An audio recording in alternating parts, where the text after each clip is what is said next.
Bonjour, j'espère que tout va bien.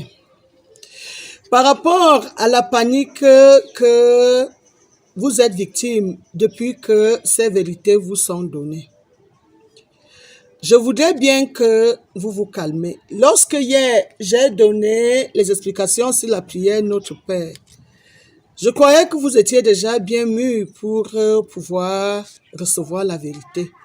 Mais les coups de fil depuis ce matin me permettent de comprendre que vous êtes dans un état de panique. Et c'est pour ça que je reviens sur certains points concernant la prière Notre Père qui est dans les cieux. Je rappelle d'abord que Dieu n'est pas une divinité. Dieu est Dieu, l'être premier qui était au commencement de toutes choses. Il est Dieu par son activité. L'activité qui a permis à cet être premier de mettre sur pied tout ce qui existe depuis le commencement, depuis la première particule jusqu'à tout cet univers. C'est cette activité géante et grandiose qui fait de lui un Dieu. Donc, il n'a pas besoin que l'homme dise tu es Dieu ou tu n'es pas. Il est, que l'homme le pense ou que l'homme ne le pense pas.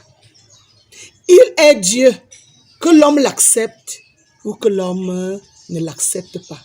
Ce n'est donc pas à l'homme de dire j'ai trouvé que tel est Dieu, tel ne l'est pas.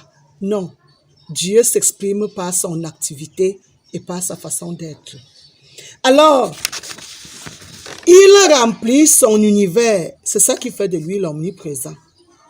Il est le seul saint, car si vous comprenez un peu la notion d'immaculée conception, le seul qui a conçu sans contact avec une autre chose. Parce qu'au commencement, il était dans un vide absolu, dans un rien, dans un néant. Il était seul, rempli de sa sagesse. Donc, quand on dit souvent que Marie est l'immaculée conception, c'est encore une ruse. Mais l'être premier qui était et qui n'a eu de contact avec rien pour pouvoir concevoir son monde, c'est lui l'immaculée conception. Et c'est ça qui fait de Dieu l'être pur, l'être qui n'a rien vu quelque part avant de le faire, l'être sacré. Ce n'est pas l'homme qui sacralise Dieu. Non, il est sacré. Vu son importance, vu sa supériorité, sa suprématie, sa sainteté qui est tout lui, Dieu est saint. Dieu n'a pas été sacralisé par les hommes. Dieu a toute sa volonté et il est riche en amour. Étant donc riche en amour, il n'y a rien en lui qui puisse garder les offenses posées par nous, ses œuvres. Je rappelle aux uns aux autres que nous sommes ce que Dieu a voulu créer. Donc lui, il a trouvé parfait tout ce qu'il a fait. Dieu n'est pas ennemi de ce qu'il a fait. Il n'est pas ennemi de ce qu'il a fait. C'est lui qui a voulu que les choses soient comme ça. C'est comme un jour, un musulman est arrivé ici, chez moi. Il m'a demandé comment Dieu fait pour parler à une femme qui est impure par ses menstrues. C'est Dieu qui m'a fait et qui a fait mon appareil génital. Ayant fait mon appareil génital, son fonctionnement a été conçu par Dieu. Le musulman en question me demande, au temps où je suis impur, est-ce que Dieu me parle? Parce qu'il trouve que les règles de la femme sont l'impureté. Je lui ai répondu que si une femme ne règle pas, si une femme n'a pas ses menstrues, elle ne peut pas tomber enceinte.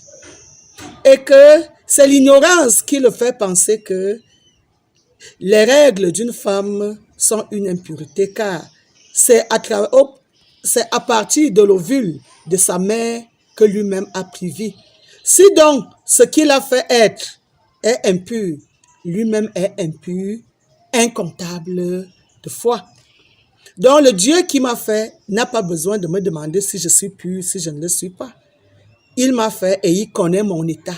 Il connaît mon âme. parce que c'est lui qui a produit cette âme. Et il connaît mon être parce que c'est lui qui l'a tricoté, maille après maille, cellule après cellule, organe après organe, tissu après tissu, appareil après appareil. Il a enchevêtré tout ce que je suis et il a fait de moi sa volonté. Donc quand Dieu doit s'adresser à moi, il ne souffre de rien pour que cela se passe. Et maintenant donc, les humains ont pris une façon de s'exprimer au travers, par exemple, des récits. Et parmi les récits, il y a un récit que les Blancs appellent la fable. Une fable est un court récit qui vise à donner de façon plaisante une leçon de vie. Elle est caractérisée par un récit fictif de composition naïve et allégorique, mettant en scène des animaux qui parlent, des êtres imaginaires. Ici en Afrique, par exemple, dans toutes les écoles, on nous a appris la fable le corbeau et le renard, le loup et l'agneau. Je rappelle d'abord que quand quelqu'un est déjà dans l'état de récit, il ne réfléchit plus, il ne pense plus. Sa mémoire s'arrête lorsqu'il récite. Et c'est pourquoi vous avez beaucoup de récits dans la tête et vous n'avez jamais eu le temps de penser à ce que vous étiez en train de prononcer comme mot, d'exposer comme valeur. Alors, dans la fable, le loup et l'agneau, le loup n'est pas en Afrique. Le loup est dans les forêts méditerranéennes. Mais l'agneau est bel et bien africain. Dans la fable, le corbeau et le renard. Le corbeau est un oiseau très régulier en Afrique. Et le renard n'est pas un animal des forêts africaines. Ainsi, les Blancs parlaient d'une façon polie à nous les Noirs. Et nous, on récitait bêtement sans comprendre que c'est au travers même de ces fables qui nous mettaient les bâtons dans les roues. Parce que quand le renard finit par récupérer le fromage que portait le corbeau, c'est ainsi qu'on a un jour arraché à l'homme noir sa liberté, ses richesses, sa personnalité, sa fierté même, au travers d'un certain nombre d'écrits que l'homme noir n'a pas pu comprendre tout de suite. Et Dieu a donc estimé que le peuple noir est le peuple qui a été le plus martyrisé, le plus manipulé par les écrits. Et il a décidé d'en parler avec une négresse que je suis, négresse non donnée par ceux qui nous ont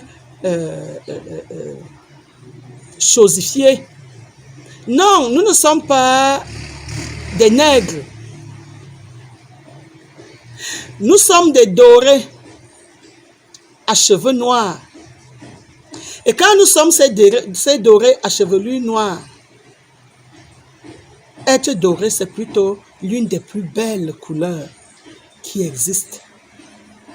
Et maintenant, le noir, quand on dit nos cheveux sont noirs, la terre noire est la plus belle des terres pour la culture. C'est la terre remplie d'engrais. Et Dieu a estimé que le peuple noir, on est venu implanter trop de choses dans notre fonctionnement. Et cela nous a réellement chosifié. Il est temps qu'on relève la tête avec des données justes, des données réelles, des données qui donnent de la valeur à nous. On nous a nourris avec de l'imaginaire.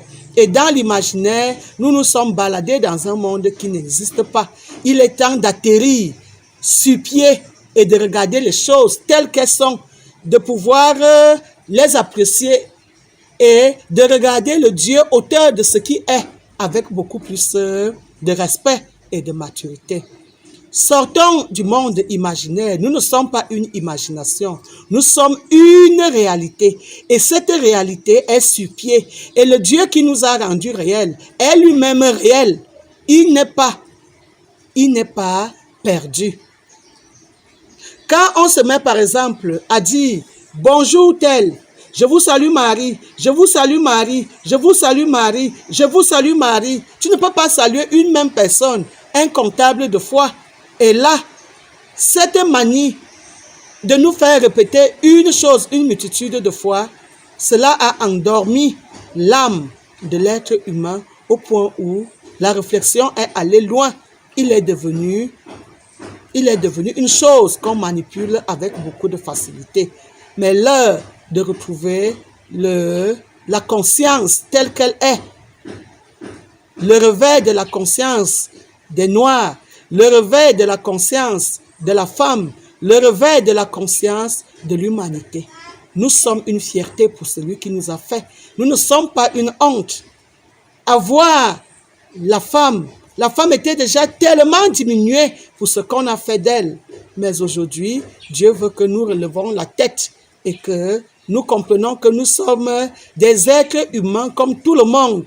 Que la femme tombe enceinte de la fille comme il tombe enceinte de l'homme de sexe masculin. Et que par où l'homme de sexe masculin est sorti, par là également est sorti l'homme de sexe féminin.